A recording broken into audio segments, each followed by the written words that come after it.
everyone, and I welcome you all to this video after 2 months actually. So I wasn't active, and today was the day. I had some free time and thought to get out the rant that is present in my head. Right, basically, I have been developing using the APIs of OpenAI, basically all the LLM models here. I will talk about them, which of them I have used and which of them I haven't, and all the other things in between. Basically, it is nothing, I think, informative if in the terms of technical terms. In terms of developer experience, like what do you want to develop, right? For example, if you want to make something out of these APIs and all of those things, then how things are gonna be and how you have to mitigate those things, right? I haven't been able to mitigate all of those things completely, but what are the issues? I will be talking about them, right? So basically the format is pretty simple. Today I have come with some homework, no impromptu, right? I will just talk about the things that I have mentioned here. So if you can see the screen right now, so the discussions will be around only these things. Okay, so let's talk about my experience and the context. So basically I have been developing trackjobs.co, right? Let me just plug this thing here, right? Because why not? So this is what I am building, right? And this is the resume builder, the part specifically that I'm focusing on, right? So right now I'm not gonna open it, right? Let's not waste our time there. So the issue is that I'm trying to make a resume builder, right? So what is currently I'm doing is taking your PDF resume. So I'm just taking your PDF resumes and trying to parse it, right? Now it was another whole separate issue, right? Basically what I was having the issue is there are very little support for direct PDF uploads, right?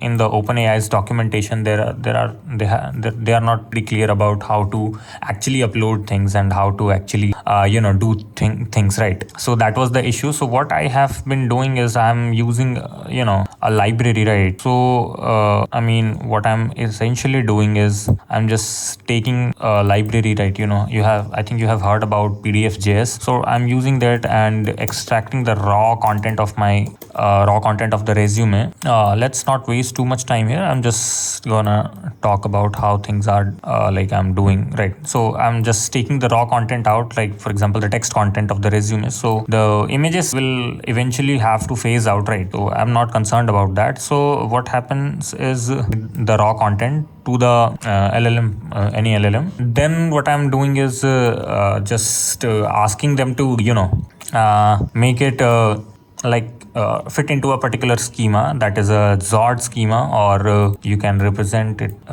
using any other format also, but for TypeScript or for front end or whatever, the TypeScript ecosystem embraces Zord quite a lot. So if you are using Python, then Pydantic would be the approach. I am also using Pydantic and it is quite good actually. So let's not go there. So this is the so what I was doing is parsing it, and for parsing, they are every LLM is kind of offering something called structured outputs. Thing that I need, the structured output, and the structure is what Zord provides, right? Validation and enforcement sort of. So now the issues are, for example, let's talk about them one by one. So first of all, the issue is in the what I'm facing here, right? They have no support for Zord. They are the one who introduced Zord in their the SDK or their npm package, but they don't have any complete support, right? For example, they don't support optionals, right? You cannot have Zord schema with optional if you want to use in for example in ChatGPT. So you don't have the support for optional, so you have to use nullables, right? And the issue with nullables and optionals is that sometimes the undefined values act as optionals, but nullable means that the value is not present, then it is null. So the undefined and null issues are still there. Another issues are the Zord schema support is not there completely.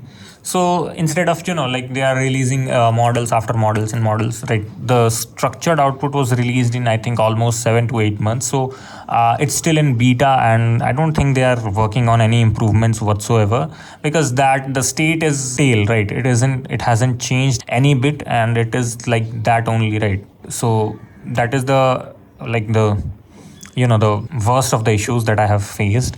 And even if then what's the issue is that, so what's the optionals and nulls? What's the big deal, you would say? So what I'm gonna talk about is that you have made your entire program using a certain schema, and now you have to design a certain different schema, right? For example, schema 2, and now you have to enforce your the second data to the first schema, the data of the second schema according to the first schema, and that would create a hell lot of issues, and it will introduce a lot of unpredictability, right? You won't be able to completely resolve it in one shot. You have to iterate through it. Otherwise you have to update your entire code base to work with this schema, and this schema is pretty limited. You cannot have validators. Again, I remembered one of the more important points, right? You cannot have the validators. For example, z.string, you have put here z.string, but then you cannot put here my handwriting is trash, so don't worry about that. So z.string.email, so you cannot put the email validators. Similarly, you cannot put the URL validators, and if you put that, even if it passes the schema requirements, so that then you will have the issues like the URLs will not be valid then in the response, right? That would cause a hell lot of issues. And for example, if you want to use this same schema for form fill up, right? Zod is also a form validation schema. So if you want to take form form fill ups, so you have to impose the the stricter schema constraints, so that the data that comes here, it is valid and usable later on. For example, if you are taking an input as an email and from the resume, and later on if you want to put it in the resume, it should be correct, right? Because otherwise what's you are putting incorrect email in your resume or of that sort. So let's not dive too much. And the worst of the issues is that nobody mentions the complete Zod schema support, right? Like what are the properties that are being supported, and what are the properties that are being not supported. You have to hit and trial and make API requests, and it will throw the errors based on the requirements. So these are the things that I have personally tried. There could be many more that could not be feasible to work with here. Another issue is that incomplete parsing. The good part about the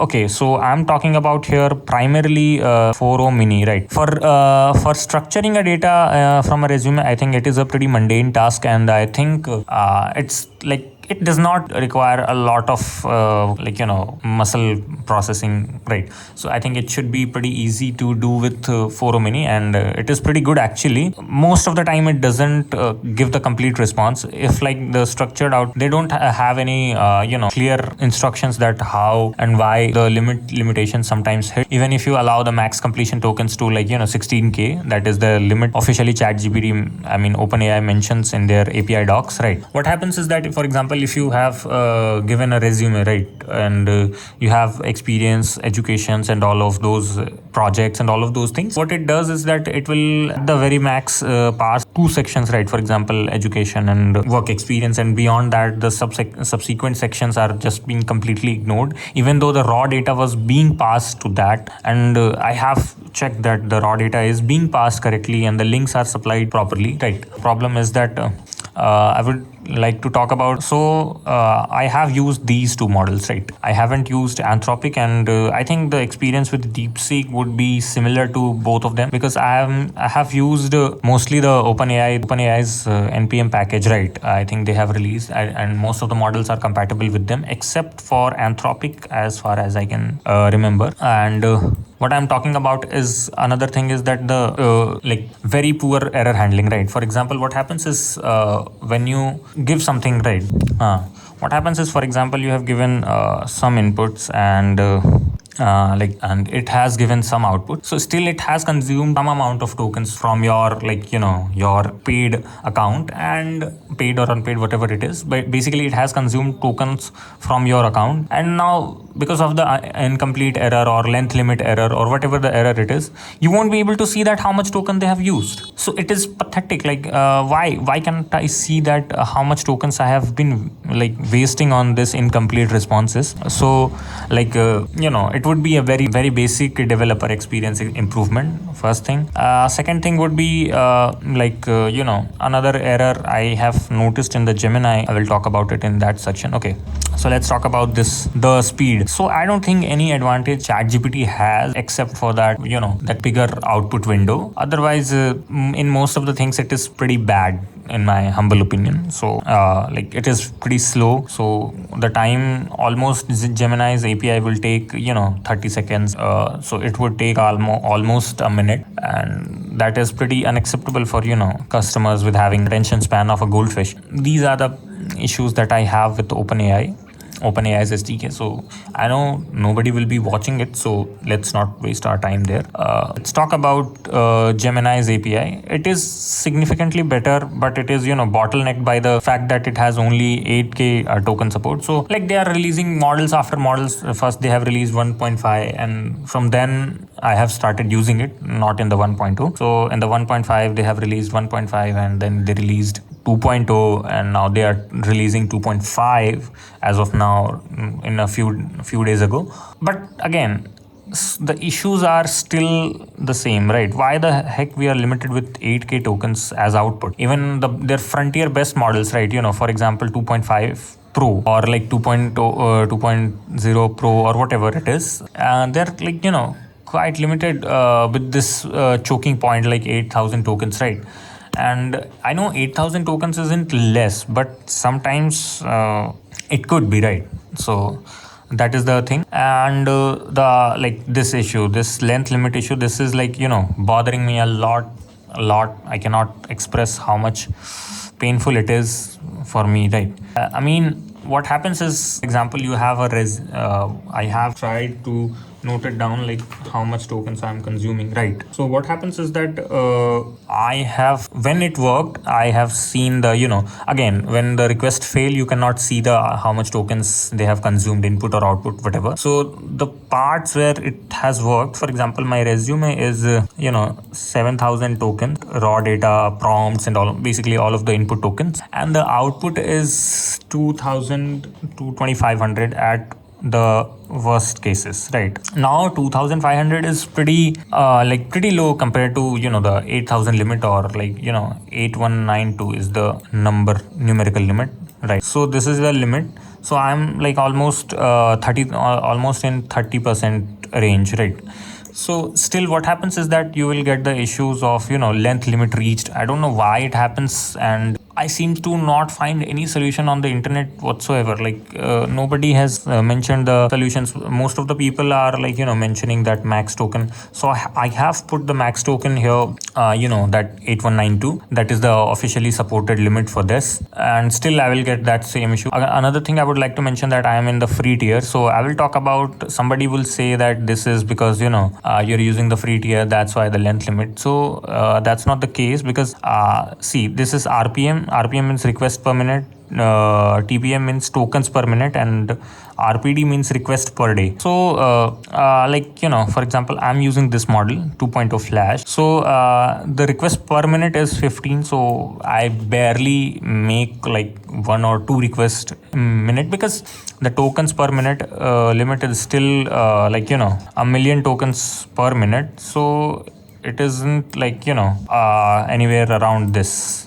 And request per day, so again, I'm not hitting any of these imposed limits, and I have enough my API is working, basically what I want to mention. Okay, and then their own schema enforcement, right? They could have made something like Zod to Gemini.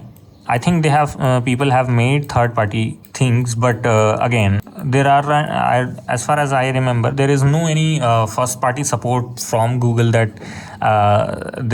they create Zod to Gemini schema, or for example Pydantic to Gemini schema. They don't have that support for you, and and their own schema is pretty trash and pretty limited, right? You cannot enforce that, like what would be the format and all of those things. So it is pretty bad, horrifically trash, I would say, mediocre at the best. Now let's talk about the Google issue. Every product, every development product coming from Google, the house of Google, has its own set of issues. That the first one being that, developer experience. Like there aren't any, the development experience with Gemini is far better. Like if you consider anything like any other product, if you want to use like Google Cloud, but still it is pretty trash in my opinion, right? They have different pages for the same thing, right? Why this, like the Gemini pricing is here, and like I have searched, then why the both results are there, and I don't know why both of them mention different things, and even the topmost is not even the best one for the pricing, right? Actually the second result from Google itself comes with the API pricing. And now another thing is that if you want to get the API and all of those things, then you will go to some other domain and all of those things. Then what is the Vertex AI? And I don't know, like if you go just a little bit down, you can see this Reddit post. I'm not gonna waste on my time on that. So that's the Google issue. Anthropic is that company that want to be the Apple of large language models, but they are clearly very lagging in my opinion. The models they have are pretty good actually, but they are very expensive. Even their mini versions are pretty expensive than, for example, ChatGPT 4. Like I think the Haiku models, they are pretty expensive as compared to 4 mini or Gemini 2.0 Flash. Then the proprietary issue, I think they don't support OpenAI SDK, so that's not an issue. No proper schema enforcements. Like I have seen they have JSON support and all of those things, but they don't have any standardized mechanism to define a schema or something like that. And another thing I would like to point out about Zod is that I have recently used Pydantic, right? So what Pydantic does is they also give you the JSON dump of their models, right? So if you can get some sort of JSON dump about this Zod schema, I think you can get it. I have tried to get something like that, but it wasn't pretty good, I would say. Actually it was Open API JSON, right? Basically that Open API standard, but they enforced the earlier draft, not the 2020 draft. So let's not talk about that. But Pydantic has inbuilt support for that, and it is a lifesaver, I would say. It is pretty good. So if Zod had that support, I think it would have been nicer. I would have just serialized the JSONs and then passed it to the model, right? Like without any structured output shenanigans, and I hope I would have been able to parse the output. Another issue I noticed with Gemini is, for example, it is responding in a JSON format. For example, you have asked no structured output, I'm saying, just you have asked to respond in raw response, and you have just asked it to respond in JSON. It would respond something like, for example, JSON, and what happens, it will respond and it won't be finishing that response. That happens.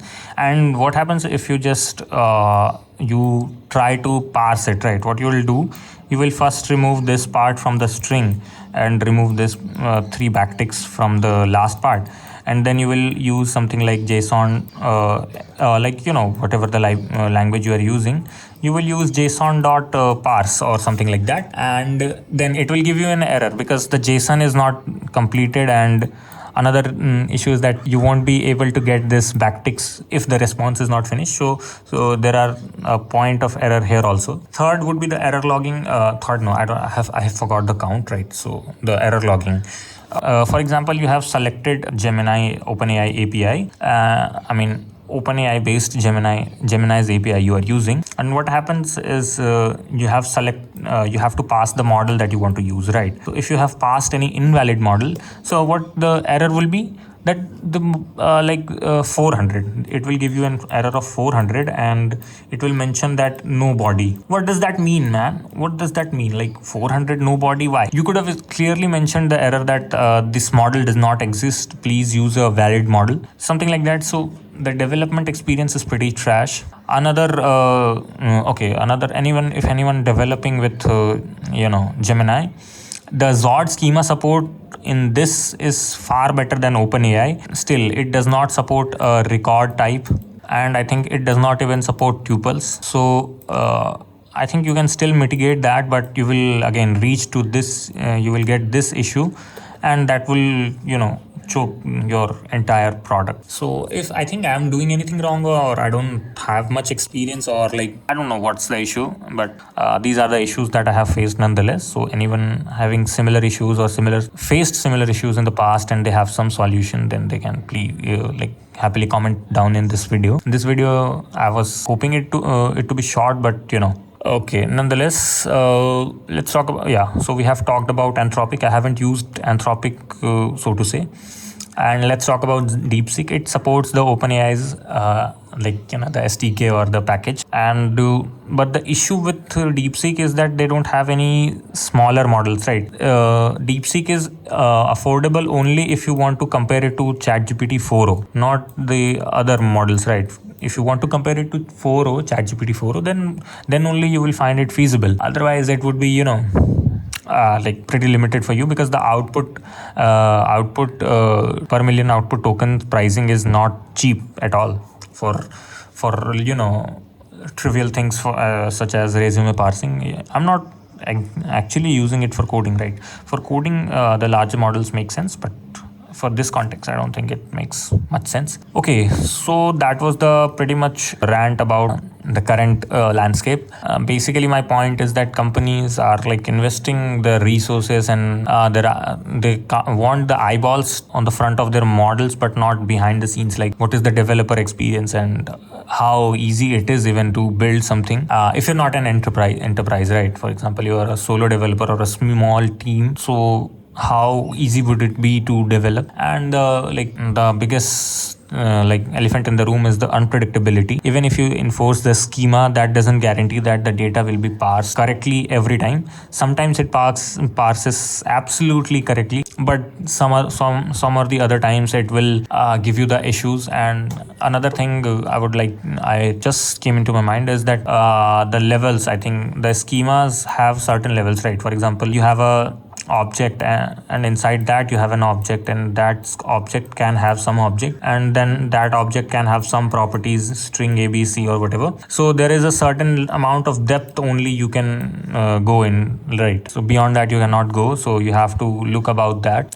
So basically, what are the improvements we kind of, or especially I would want a proper and better documentation, and better resolutions, that the common problems that we have, and fix the work on the structured outputs more. So that was about it. It will, and I want to experiment something, so I will say smash that like button, and I will see you in the next video, hopefully.